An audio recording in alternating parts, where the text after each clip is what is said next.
Ni Lorna, si Danny Buenafe sa programang Kabayan.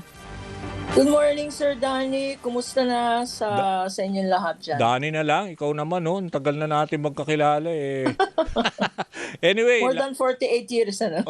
legal experience. Anyway, para dun sa mga nakikinig sa atin, alam nyo, magkasama rin ho kami sa London because Attorney Lorna was the one who represented Lely Arroyo during that time na custody battle for the remains ni Iggy Arroyo. Anyway, to cut the story short, kasi gusto ko rin i-connect yung istorya mo ngayon, Atty. Lorna, dahil na-call out ka ni Pulong Duterte, ni Congressman. Sabi, bakit daw sinisisi mo raw ang Duterte family dito sa culture of violence na nangyayari ngayon in relation dito sa Zamboanga, yung sa Ateneo shooting incident? Well, hindi naman in relation to this Zamboanga incident, no? But nakikita nga natin ang society ngayon, laging breaking news. Pag breaking news, may pinapatay, may sinasaksak, violent, no? Hindi lang sa society, pati sa mga eskwelahan ngayon, ano? And it just so happened na pinag-uusapan natin, na filean na ng NBI ang isang grave threats sa Vice President, no? So, and we will also recall that si President Duterte, past President Duterte, culture of violence rin yun, no? That's why nasa Hague siya because of crimes against humanity, extrajudicial killings, no? And sabi nila nagmamarites na po ako, but it's very factual. Fairly recent rin yung sinabi ng nasa news, no, yung bar incident against the representative Davao City, si Pulong, no? Yung bar incident na yan, violence rin yun. No? And then we can also hear yung mga video clips na pinakita namin as exhibits. Yung when she threatened the President, the First Lady, and Martin Romualdez, the Speaker. Hindi lang yun, several other clips, no, yung puputulan ng ulo. And then another sibling said yung Romanov dynasty, no? Referring to the wipeout of a whole clan of royalty in Russia during that period. So, itong mga cultural violence ngayon, hindi naman with specific reference to them. But kung hindi natin ipa-account ang isang vice president sa kanyang threats, sa kanyang inciting to sedition, tuloy-tuloy na itong culture of violence because nakikita natin sa leadership natin yan. And I'm not only talking about the Vice President. At the local level, mga mayors pag eleksyon, barangay officials nga, nagpapatayan na, nagkikidnapping pa, no? So, pero idagdag ko lang, attorney, kasi di ba you're already outlining, di ba ito mga issues na mga sinasabi ni VP Sara. Ito lang lately lang di ba? Yung nagsalita siya dito sa may out of the country niya, di ba? Yung sinasabi niya with 5,000 pesos, di ba? I can hire a hitman para kung sakali merong mistress ang aking husband, pwede ko ipapatay, di ba? Yung mga ganun bang classic example of trying to make it na talagang ganun lang kababa ang presyuhan when you try to hire an assassin to, is this also part, yung sabi mo ng culture of violence? Di ba, attorney? It really is a part, no? In fact, it shows her capacity na meron siyang kilalang barkadang mga assassin na pwede na lang niyang tawagan at pwede na lang bigyan niya ng 5,000 pesos, no? Even if it is meant as a joke, it is not a good joke. Nung sinabi niyang no joke, baka sabihin na naman ngayon niya, joke lang naman. Ano?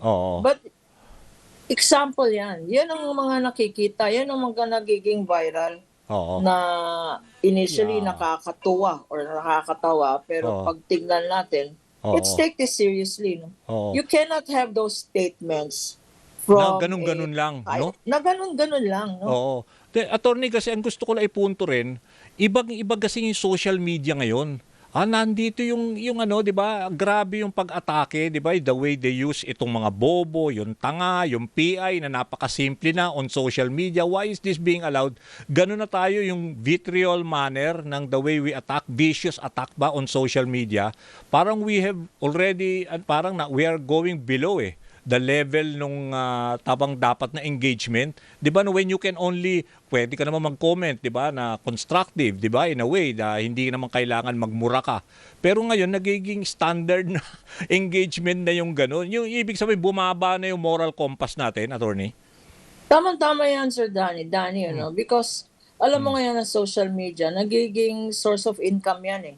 Okay. Nagiging Yung tinatawag more na likes. clickbait. Oo, tama. The more likes, the more comment, the more whether you're positive, Engagement. negative. Oo. Clickbait yan eh. Oo. And yung mga clickbait na yan, yun ang binabayaran. So Diba? The more clicks to pero your yung post, danger, the more- kamo nyo, 'di ba? Yung overall yung danger naman sa social media kaya nga nagiging iba na ang behavior naman ng ating mga kabataan. Kala nila tama, 'di ba? Tama yun. Hindi maganda nga ang That's why kayo sa legitimate media, you are a dying breed. Ganun ba? Oo. Hindi ba? Kasi Oo. wala nang Wa- kasi kung parang yung wala nang respeto sa society natin nun. Oo. There is, as you said, yung moral compass natin. Oo. Hindi na natin alam yung what is right and what is Oo, wrong. ganun nga eh. Ganun ang Because pakiramdam. pwede na lahat eh. Oo. Yung mga, hindi ba, it started with past President Duterte. Why he won? Oo. Because yung language niya, nag-identify ang mga botante natin, na tough guy yan, tough guy. Kailangan natin na isang matapang na presidente, isang nagmumura, isang hindi natatakot na atakihin, miski na sino man, And that was the standard of leadership that he set. And it seems that that is now the normal with the Vice President. Nagiging normal na ang pagmumura. Nagiging normal na ang mag-threaten. And so you see it seeping down. Yun ang dapat nga ang values formation nga. And I heard your previous guest here.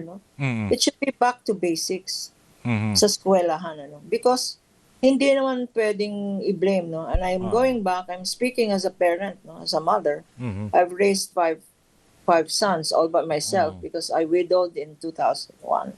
So I was mother and father to my children. Values formation yan. Hindi mo pwedeng sabihin kasalanan niya ng social media kung bakit ganyan ang mga anak natin. Kasalanan niya ng YouTube, ng Facebook, ng mga games na yan. Pero teka, sino ba ang Sino bang bumili ng iPad na yan o computer na yan para sa anak mo? So, diba? Sino bang nag-iwan ng baril sa kotse? At hindi nyo ini-inspect yung mga baon ng mga anak nyo? And where were you when your kids were growing up?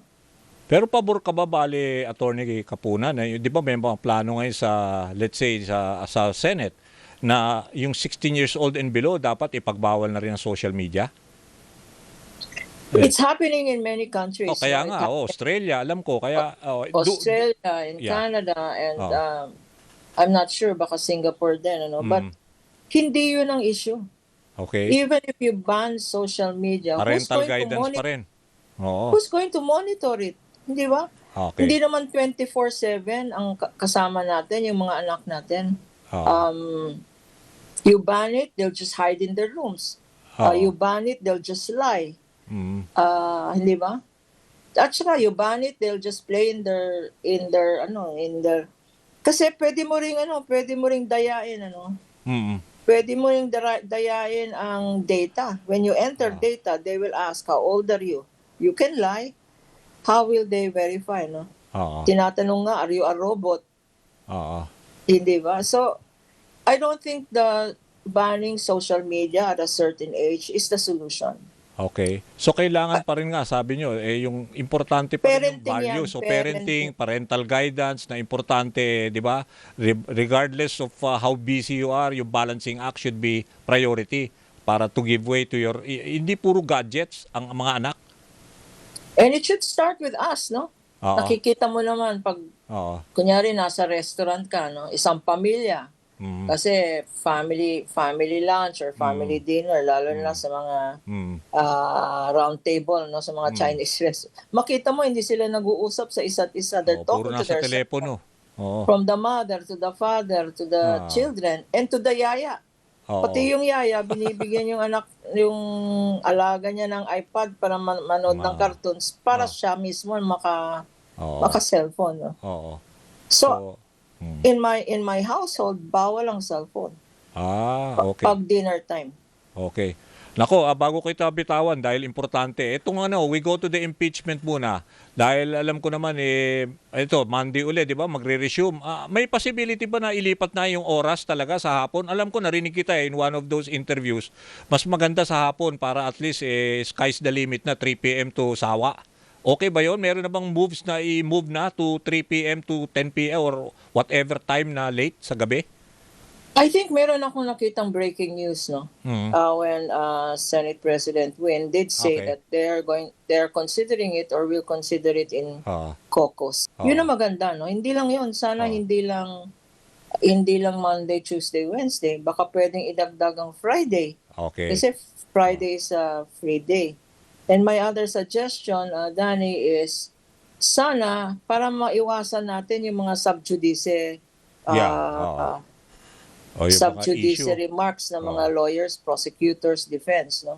Kasi sa media, pag the media is not allowed inside the impeachment courtroom, no? Dapat siguro ang suggestion ko, bigyan ng gallery, bigyan ng media, gallery sila, media. Pwesto sa gallery so that they themselves can observe, no? Kasi ang nangyayari sa sub-judice, na-ambush interview kami. Sa ambush interview nila in their desire to have news, yung ambush interview namin apart from the proceedings, tinatanong kami napupunta kami sa merits of the case, no? Sa mga ambush interview na yan. And maybe if you open the gallery to a certain corner for media, magiging mas conscious ang Senate trial judges na pinapanood sila. Hindi lang ng taong bayan, ng media itself. And the media can see the demeanor of the witnesses. No, hindi lang kami nakikwento ano bang sinabi, ano bang ginawa, bakit it's for consideration. No? But of course, subject to courtroom behavior. Because hindi naman pwede na may disruption ang proceedings, no. But I think if it is allowed in the plenary sessions, when they're doing legislative work, maybe it should be a consideration to allow it during the impeachment. Right to information natin yan. Sige. Attorney, nako, kinapos na ho tayo ng oras. Susunod, gusto ko dito ka sa studio para mas mahaba ang interaction natin. Maraming salamat sa oras. All the time, basta hindi trial. Darating ako dyan, Danny. Okay, sige. Marami pa ho tayong tatalakayin. At saka good luck ho sa impeachment trial. Sana ho, ma-move din. Gusto rin ho ng media na sa hapon na rin for mas maraming audience. Thank you, Attorney. Thank you so much at be safe. Okay. Have a safe weekend ho. Yan ho si Attorney Lorna Kapunan, Counsel for the Prosecutors, founder and senior partner ng Kapunan and Castillo Law Office. Bago ko magtapos, gusto ko lang batiin ito sa Mario Santa Maria, Sosimo Marites Gasmin, Dulce Orate, Beth Reyes Mendoza, Ana Francisco, Chona Herrera, LC Bailon Florentin. Yan ho.